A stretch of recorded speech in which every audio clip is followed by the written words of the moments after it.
Assalamualaikum warahmatullahi wabarakatuh. Perkenalkan, nama saya Agra Zukruf dari Prodi Teknik Informatika kelas TI 2024C dengan NIM 240512040085. Pada video kali ini saya akan mempraktikkan routing dinamis.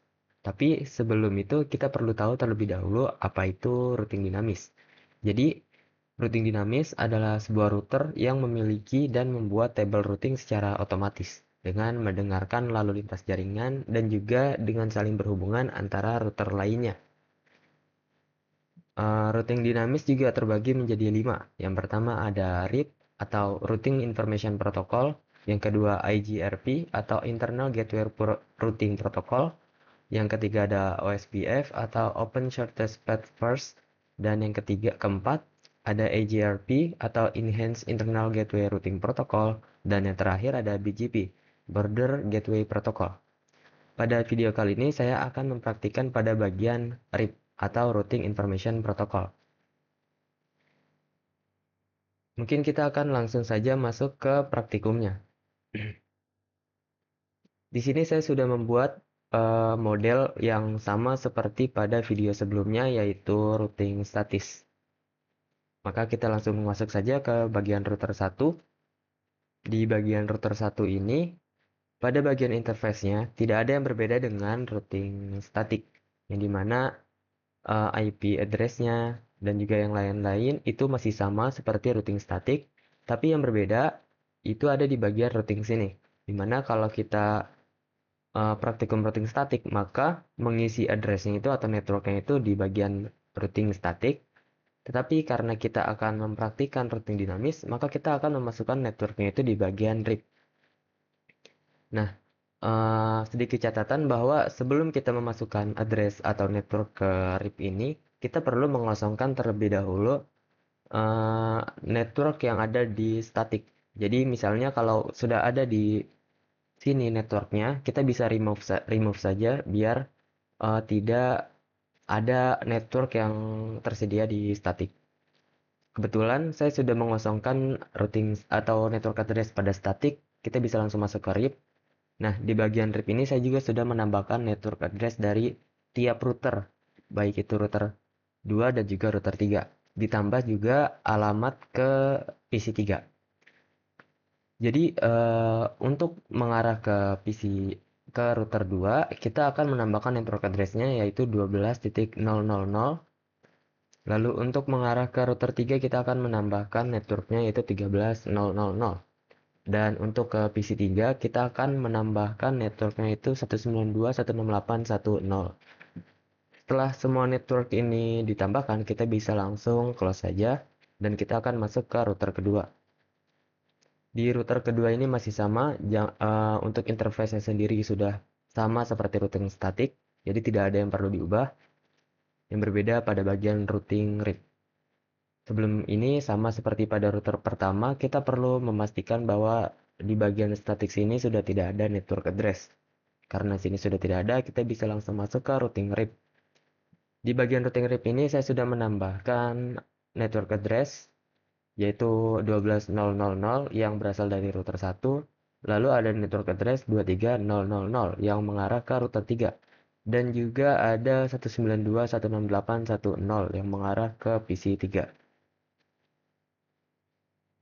Setelah itu, setelah semuanya ditambahkan, kita bisa close saja dan kita bisa masuk ke router ketiga.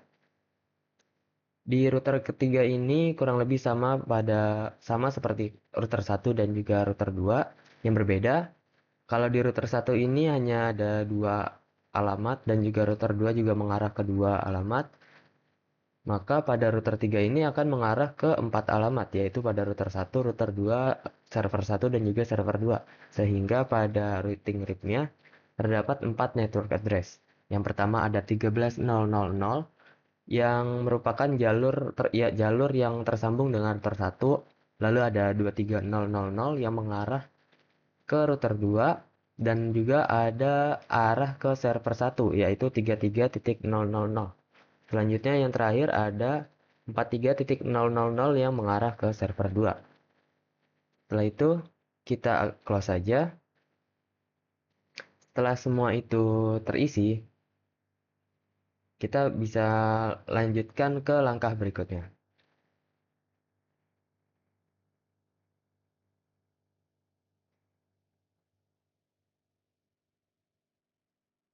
Setelah selesai menambahkan network routing RIP, kita tambahkan perintah pada tab CLI pada setiap masing-masing router, yaitu no auto summary dan juga version 2, di mana kita menggunakan versi kedua dari RIP. Kita bisa masuk ke router 1, lalu ke CLI, dan juga mengetikkan no auto summary.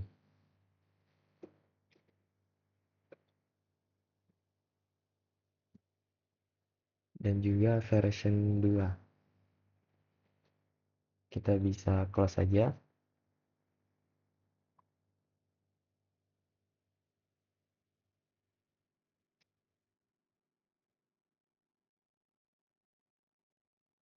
Kita masuk ke router 2 juga, kita akan masukkan prompt yang sama, command yang sama.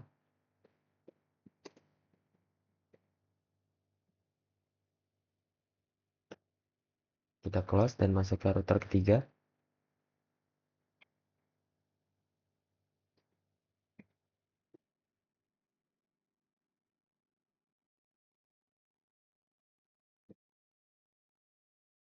Oh ya, untuk router kedua tadi belum menggunakan versi kedua.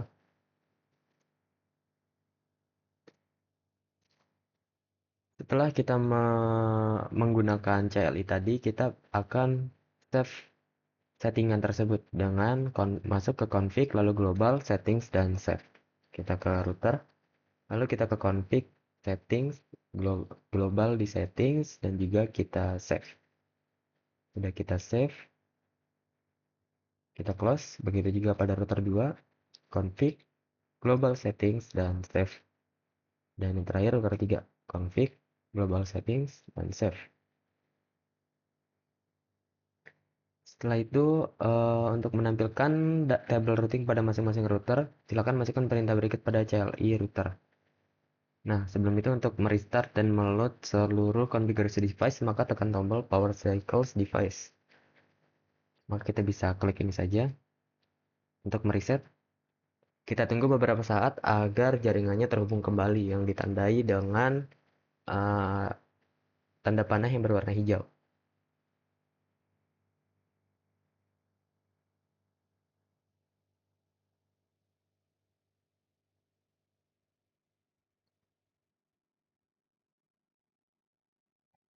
Oke, semuanya sudah berwarna hijau. Maka kita akan menampilkan table routing dengan cara memasukkan show IP route pada CLI router. Misalnya pada router, lalu CLI, dan juga kita enter.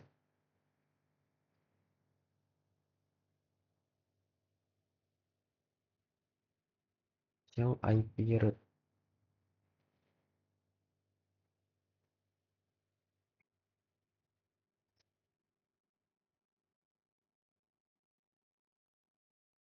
Oke, yang kita lihat di sini yang bertanda R, ini mana R itu melambangkan RIP. Nah, kita fokuskan mencari router yang mengarah ke server 1 dan juga server 2. Di sini sudah ada router 1 itu mengarah ke server 1, yaitu 33.33.33.0 melalui router 3. Lalu ada juga mengarah ke server 2 yaitu 43.43.30 melalui router 3 juga. Oke, ini juga kita juga dapat melihat alamat ke PC ketiga melalui router kedua. Lalu kita close saja. Kita lihat pada router kedua untuk melihat alamatnya. Di sini juga sama, enter, dan juga show IP route. Enter.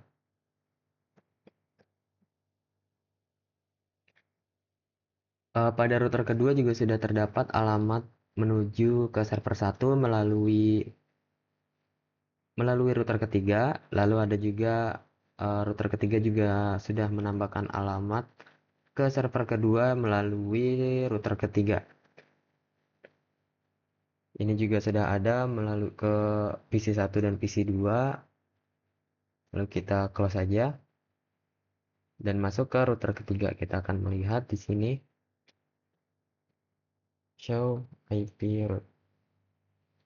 Enter. Ya, di sini sudah ada mengarah ke PC1, PC2, dan PC3.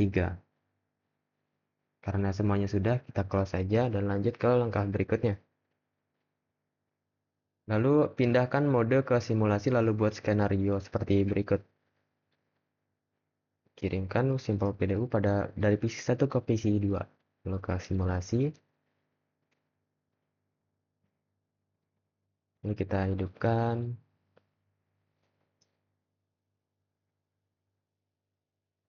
ICMP. Kan read.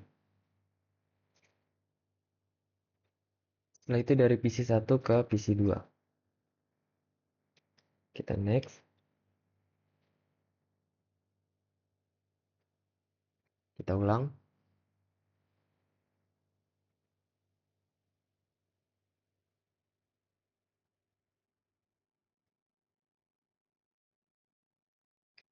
Percobaan dari PC1 ke PC2 sudah berhasil. Kita hapus. Nah, itu kita akan mencoba dari PC1 ke PC3.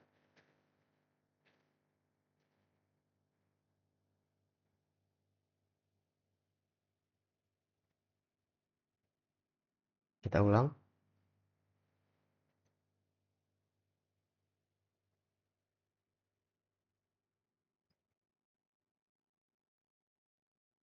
Percobaan dari PC1 ke PC3 juga sudah berhasil. Kita lanjut ke percobaan berikutnya. Kita reset dan delete.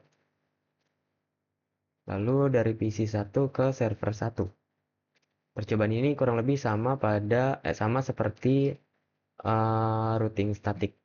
Jadi kita lanjutkan saja dari PC1 ke server 1. Kita next.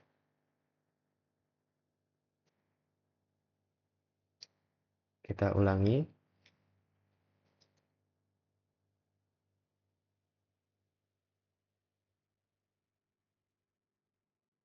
Percobaan dari PC1 ke server 1 juga sudah berhasil. Kita akan melanjutkan percobaannya. Selanjutnya dari PC1 ke server 2. Dari PC1 ke server 2.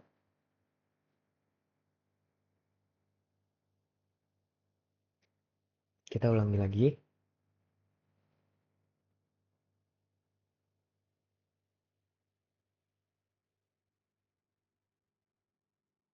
Ya, percobaan dari PC1 ke server 2 juga sudah berhasil. Kita reset dan delete. Dan lanjut ke percobaan berikutnya. Yaitu dari PC3 ke PC1. Dari PC3 ke PC1. Kita jalankan.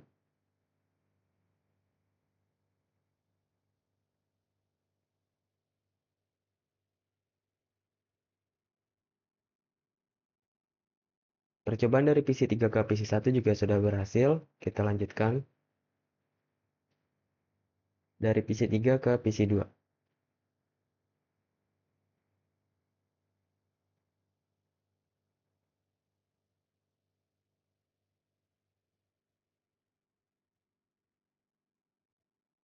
Percobaan dari PC3 ke PC2 juga sudah berhasil. Kita reset dan delete dan lanjutkan ke percobaan berikutnya yaitu dari PC3 ke server 1.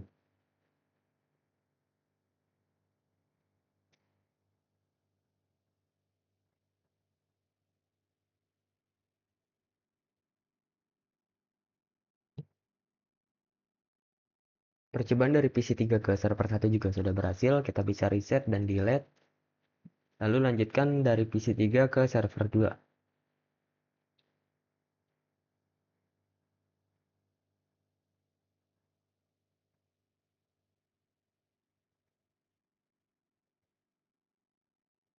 Percobaan dari PC3 ke server 2 juga sudah berhasil. Kita reset dan delete.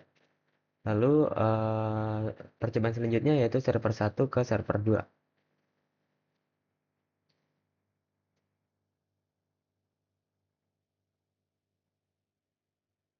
Server 1 ke server 2 juga sudah berhasil. Kita bisa reset dan delete. Lalu percobaan selanjutnya yaitu server 1 ke PC1.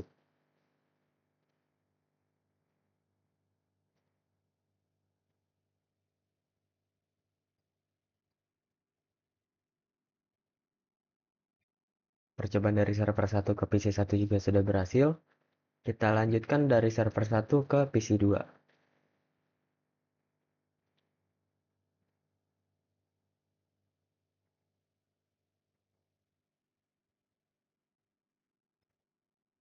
Server 1 ke PC 2 juga sudah berhasil. Percobaan yang terakhir yaitu dari server 1 ke PC 3.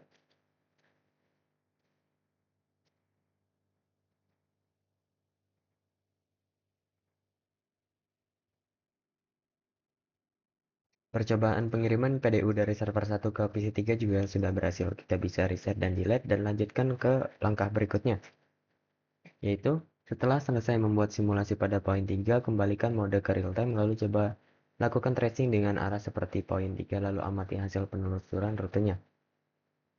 Oke, misalnya pada PC 1,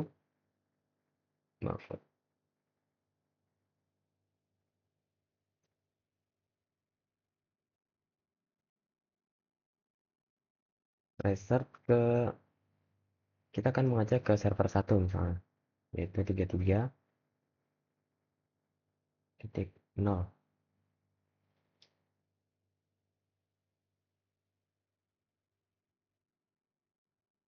Kita akan menunggu.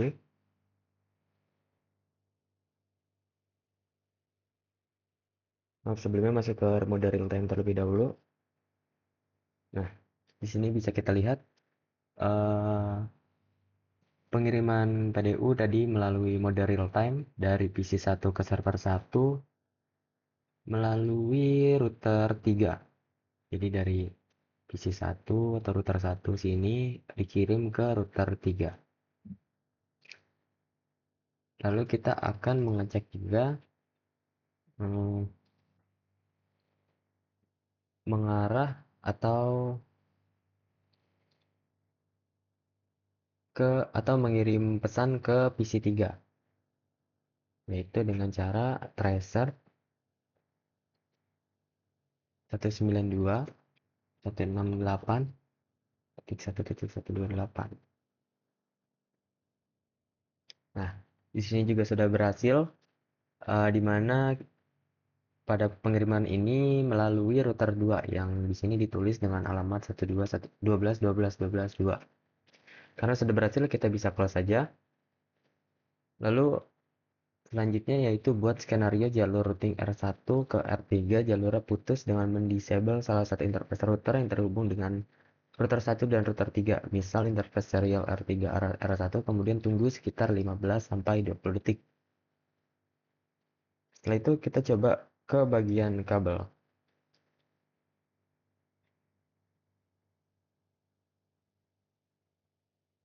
Serial 2 3, di bagian 3 ini yang dimana kabel ini mengarah ke router 3. Kita akan mendisable dan kita close. Nah, di sini tandanya sudah nonaktif karena berwarna merah. Kita tunggu sekitar 15 sampai 20 detik.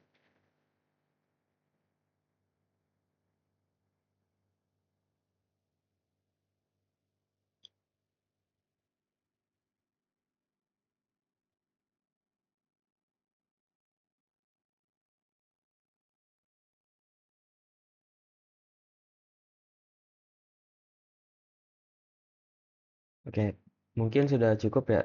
Ini sudah melewati 15 sampai 20 detik. Kita bisa lanjut lagi. Sekarang coba lakukan pengetesan pada poin 7 kembali. Oke, sekarang kita akan coba mengirim PDU dari PC 1 ke server 1. Sebelum itu kita harus masuk ke mode simulation dulu. Pengiriman PDU dari PC 1 ke server 1. Lalu kita jalankan.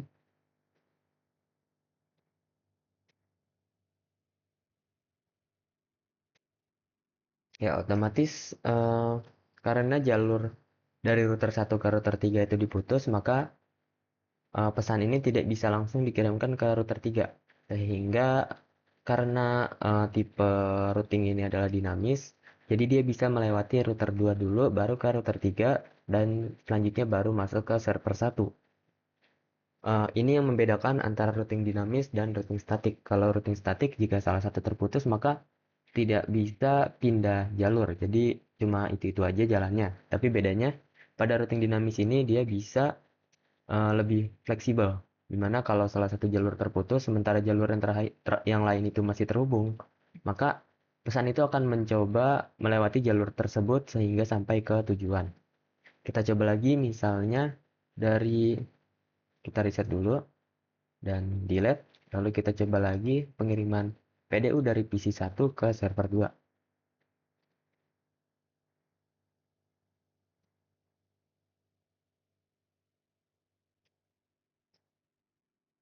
Ya, untuk pengiriman PDU dari PC1 ke PC2 juga sama, sudah berhasil juga. Jadi, itulah yang membedakan antara routing dinamis dan juga routing statik, di mana routing statik, jika salah satu jalur terputus, maka dia sudah tidak bisa mengirimkan pesan. Sementara pada routing dinamis itu lebih fleksibel, karena jika salah satu jalur terputus sementara jalur lain masih terhubung, maka pesan tersebut akan mencoba melewati jalur tersebut hingga sampai ke tujuan. Kurang lebih mungkin itu saja yang dapat saya sampaikan pada video kali ini. Wassalamualaikum warahmatullahi wabarakatuh.